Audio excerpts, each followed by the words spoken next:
As of Friday evening, there are no wrongfully detained Americans in Venezuela, and we want to keep it that way.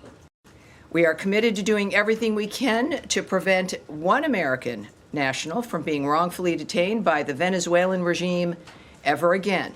Saying that, as you've stated many times, as we know, Hamas started this and can finish it. Yes, ma'am. I just want to take it from there, from where you just left yes. off. Is there recognition now that it is important to establish aid outside of that southern area in Rafah so that it is more accessible to people who don't have to travel these distances and deal with the IDF confrontations that inevitably have occurred? And I'd just like to follow up on that as well. It's been always the intention, obviously, to have as many sites as possible. And again, it's been the difficulty of being in a war zone and what you can do and what you can arrange. The fact that we've had 3 sites up, and I think now it is nearly 85 million meals to date at the distribution centers that do exist.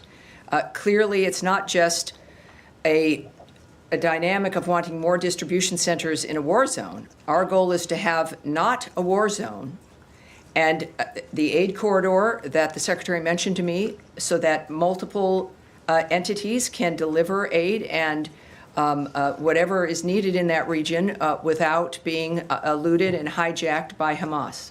Now, the initial plan, as it had been described to us, was that the so-called Gaza Humanitarian Foundation would have... Well, it really is called that. It's not. It's really called the Gaza Humanitarian Foundation, but go ahead. Well, they call themselves the Gaza Humanitarian Foundation. Yes, ma'am.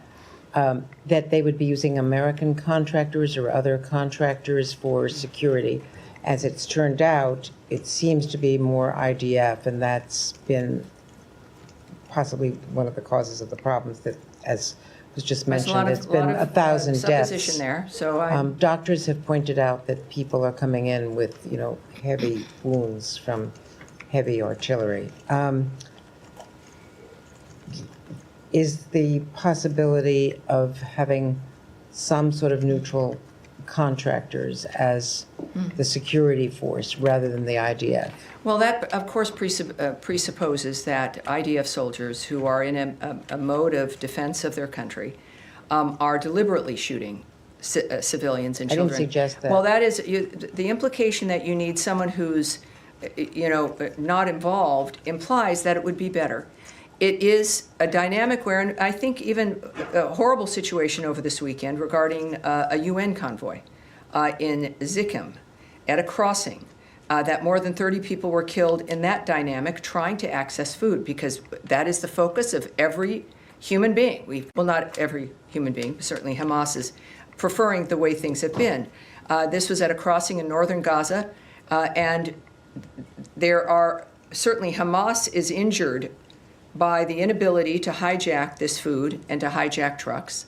And they are injured by the success of GHF and what it's been doing, because they have not just looted these trucks, but they've weaponized the money that they make from this food, and then they control the population with it.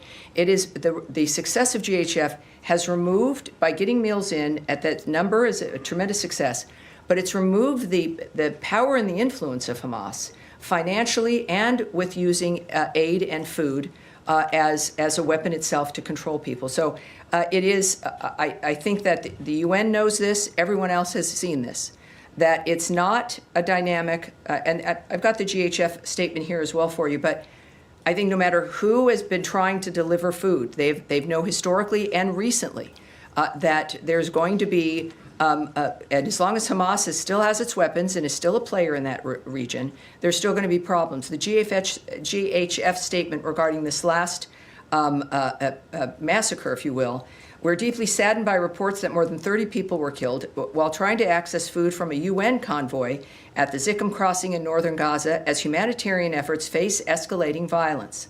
Like most incidents, this incident is not linked to GHF, despite what was falsely implied by various newspapers. These tragedies deserve visibility.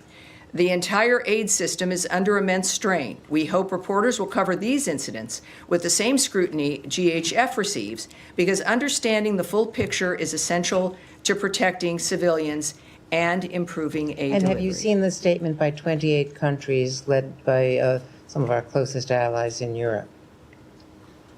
Yes, and I think it's nice to know, and many of certainly it's our allies and friends, it's a demand for the war in Gaza to stop.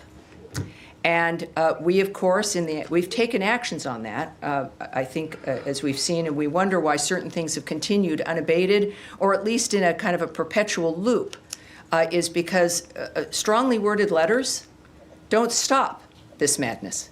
Strongly worded letters won't stop Hamas. Strongly worded letters wouldn't stop Iran. Strongly worded letters are fine, and it's good to know where people stand. I appreciate that very much. The United States, through the leadership of President Trump, and the guidance and the hand also of Secretary Rubio, and of our remarkable envoys, put their lives at risk, take action, make decisions, confront important questions, sometimes when it works, when it doesn't work, but it's more, and sometimes strongly worded tweets and letters in the midst of the actions that we are taking. So we appreciate their sentiment, but I think that the fact of the matter is that we have a history here of recognizing that, and we've had work to implement what they issue as their desire for the war to stop, and we've been taking action on that. So we know that the conflicts which we are trying to end do not end because of letters or even conferences, but because of intense diplomatic efforts. We are leading that effort alongside Egypt and Qatar.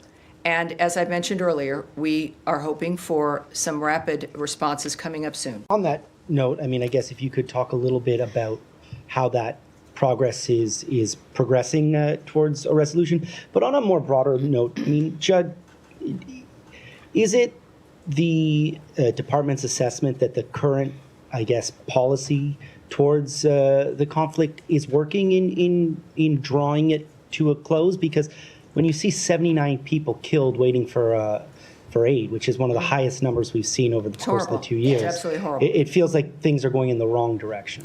Well, what it shows us here is that the enemy, the barbarian framework that started this on October 7th, with the mass murder of Jews, the biggest mass murder of Jews since the Holocaust, they are going to be upset and strike back when there appears to be the end to the kind of conflict, this never-ending generational conflict that some of the worst people in the world, state sponsor of terrorism, Iran, and their death squads, have relied on fear, have relied on indecision, have relied on people not wanting to face hard decisions.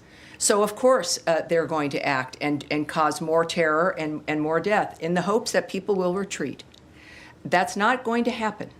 And it means pushing through, making sure you stay on the line, making sure you have the goal in mind, what you're trying to achieve, if it's achievable, the willingness, yes, to use diplomacy, and as President Trump has indicated, other mechanisms in which to get the job done. So I would argue that Hamas, being desperate and doing more horrible things, that's not new for them, right? That's their hallmark, is something that horribly, it's not a surprise, but that the work to end this from going again and again and again and having the same conversation in 100 years is obscenely unacceptable. So we see the results. It has been, when you say if there's been progress, the parties have been at the table. There have been agreements, one of which, of course, is broken. There can be another one. We are determined for that. Certainly, their sponsor is on their heels, for lack of a better phrase, because they also found out that President Trump is a realist and is serious. So I think that it is clearly shown progress. It's clearly shown a direction. And the accomplishment of one of the red lines from President Trump, which is that Iran will never have a nuclear weapon. Well, guess what? They won't. And just, is there any sort of internal scrutiny within the administration about the results of the Gaza Humanitarian Foundation as an entire project, which, as you've set out, is intended to displace the United Nations process? Jeff, I never said that this was to displace a process.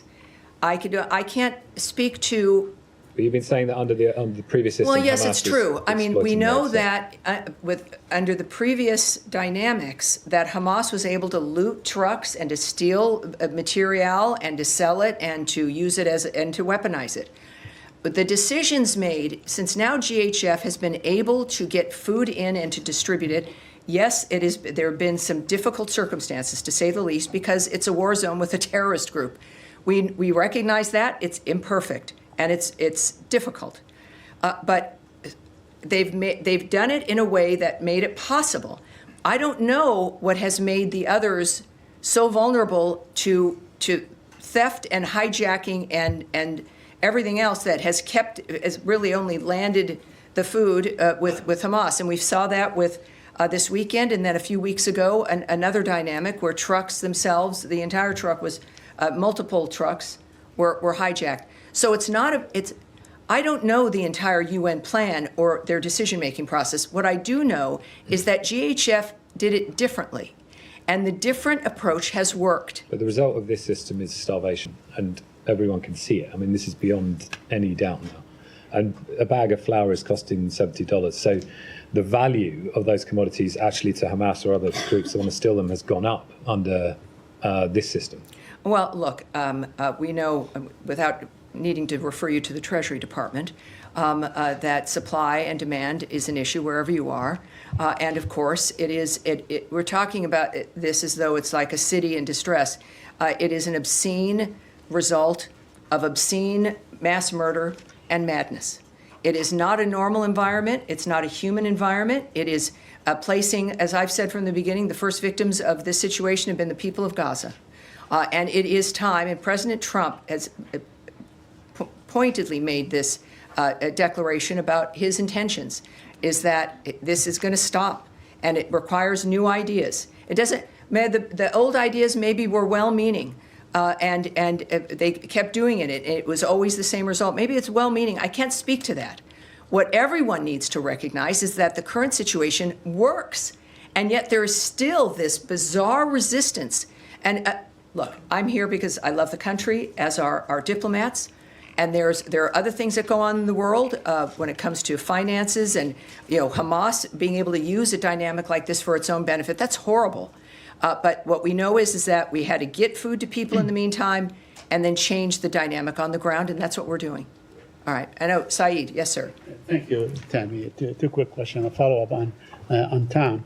Between the 20th of January till the 2nd of March, upward of 600 trucks were going in a day. There's no evidence of any trucks were being stolen. No evidence of violence around the aid and so on. Doesn't that speak well of the former system that was in place to get aid in? Well, without knowing what you're referring to or having the data or who's reporting those numbers, that would be speculation on my part. What we do know is that in the immediate aftermath of October 7th, the defense that Israel was applying regarding that dynamic, the efforts to get food in to Gaza, even recently, have failed miserably. We do know that everyone, as they had stopped food delivery because of the dangers on the ground. That was the driving force. Was even for us before GHF was we want to get material into the region, but we want to be able to do it somewhat safely and without it being looted or taken by Hamas. And no one had ideas about how to make that happen, and the GHF plan achieves that. What comes after this, I can't also tell you. That's a different, and there will be a day when we're discussing the redevelopment of Gaza and new issues about the markets of Gaza and the peace of Gaza and who's running Gaza. Those will also be maybe fraught conversations, but boy, I think we both look forward to those days. Could also just follow up on the situation in Gaza. I feel obliged to mention, AFP. We've had reporters there who say that their situation is so severe now that they're actually they can no longer work because of the hunger. And the company has been trying to find ways to either provide them with what they need to survive, and it's just not possible right now. Are there any talks that the U.S. government has about how to help? Obviously, journalists aren't, it's a broader problem than just the journalists, but to help people who are there. It's not just AFP, it's other outlets. Either help people get out, help people get supplies that they need, and more broadly, whether to facilitate greater access for foreign journalists. So you're speaking about Syria? Excuse me, with Gaza. Oh, the Gaza. Gaza Strip. This is a widespread problem. Yes, look, it's Americans, maybe sometimes we take it for granted when people get reports from an area, and we're interested in what the report is. And we see it up with really every outlet, in dangerous situations, when there's bombing and when there's drones. And it's good to remind people that it's a job that people have committed to, knowing where they're going to be going, and they're suited for that.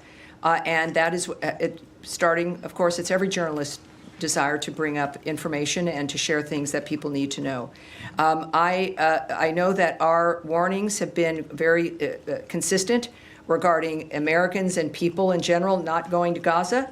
I think that your outlets and others, no doubt if they have some issues, should bring it up to the U.S. government. But I think that when you go someplace and you know it's a war zone, that's a risk that is taken and accepted.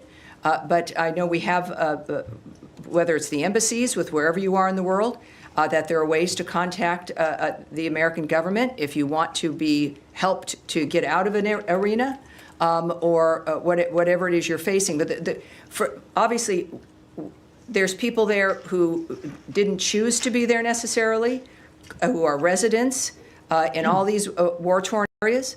And then there's reporters who we owe a great deal to, who go to these areas and report to Americans for us. Sure, just to clarify, And the world. Just to clarify, we're talking about local reporters. Foreign reporters can't go in, and these people, they have no recourse. But I'll just say that I think all of us, anything that can be done to help the people who are there, I think all of us would be. Well, every single thing we're doing clearly is going to be beneficial for the people and for the people who happen to be reporters, for foreign reporters who want to enter an area. This is an opening that we're looking forward to, that the president spoke to a few days ago about his optimism about some news out of the Gaza area. Every single thing we're doing, it doesn't eclipse anybody, right? The Gazan people, whatever their professions are, and for the people who want to get into Gaza to report, it is, in all honesty, helping to facilitate reporters has not been at the top of our list. The top of our list has been to stop the carnage and to help hostages. But as a side effect, everyone wins when the world is at peace, when a region is at peace, when there isn't a terrorist group controlling a section of a country. First of all, thanks. Your press team shared the detailed response of my question regarding violation of Indus Waters Treaty by India. Excellent, good. Your statement says that Pakistan and India, U.S. will encourage direct communication between Pakistan and India to resolve this issue. But I remember President Trump, when he was in Saudi Arabia, he asked Secretary Rubio to invite a leadership of Pakistan and India to normalize that relation between the two countries. He, after stopping the war between India and Pakistan, he also offered to mediate on Kashmir. So I was just curious, what are your thoughts that, direct communication on Indus Waters Treaty, but what about Kashmir and the smile. And there are not many questions here make me smile. And we have a lot of good news. And it's I know we talk about the bad news because things need to be fixed, and then you have a focus on it, and then we know how to move forward. And also the fact that, yes, when I say we're going to take a question back and we need more information, you're the proof that, in fact, we do get back to you. And we have Pakistan, who's going to be here for a bilat, and I'll be participating in that. So I'm looking forward to that as well. One more question. President Trump, on many occasions, he said that he will knock out ISIS, Daesh from all over the world. We have seen some success in Syria and Iraq. But this group is, again, organizing in Afghanistan, ISIS, Al-Qaeda, yes. TTP, BLA, and many others. So when we are expecting any targeted strikes against these terrorist networks in Well, Afghanistan? we know, of course, from his first term that he obliterated ISIS. And then we had a 4-year gap where they had opportunities to regenerate themselves. While I won't get ahead of the president, but we can all look at his previous performance and his commitment. And very often, of course, that can give us a bit of an idea of how he's going to be moving forward. On UNESCO membership, we have observed what appears to be a broader trend of disengagement from international organizations recently. And specifically, for example, no U.S. representative has been appointed to the Organization for Security and Cooperation in Europe, OSCE, an institution rooted in Helsinki Accords. Another position vacant is the International Atomic Energy Agency, a seat in Vienna. Can you clarify whether these absences reflect a temporary delay in appointments? When we look at the website, we are seeing many absences. Or is the U.S. signaling a longer-term strategic withdrawal from these institutions, particularly the IAEA and OSCE? As I mentioned earlier, we've been doing a lot of reviews, as you know, one of which has just resolved, which is USAID, and also, of course, the reorganization here at the department. Another executive order that the president issued upon first taking office in the second term was to have a review of the international organizations that we're involved in, to make sure, just like with foreign aid, are these organizations aligned with the values of the America First framework? Is it in our best interest to be a part of these organizations? And so we are doing a review right now of our international organization participation. And our withdrawal from UNESCO is a reflection of the result of one of those reviews. And I don't know what each entity will experience. I'm not part of this framework. And I would want to check on really the staffing of the others that you Secretary of noted. Cooperation But Bureau. I would say that it is any more than when we were doing the foreign aid review. To not take that, especially with a reduction in either participation or in spending when it comes to aid, don't take that as an indication of our withdrawal from the world or our participation. It's about a smarter, more strategic involvement that can be faster and more nimble, more effective around the world.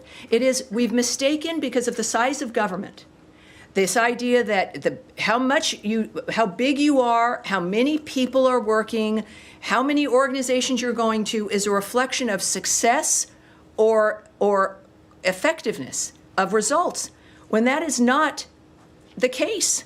And this is what, as we do at home, is we look at how are we spending our money? Where are we spending our time?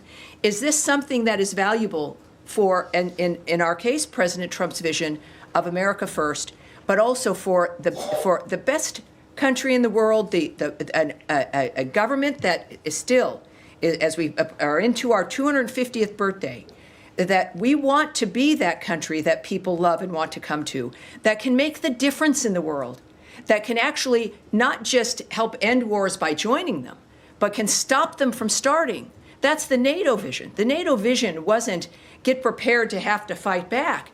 It was to be a deterrent.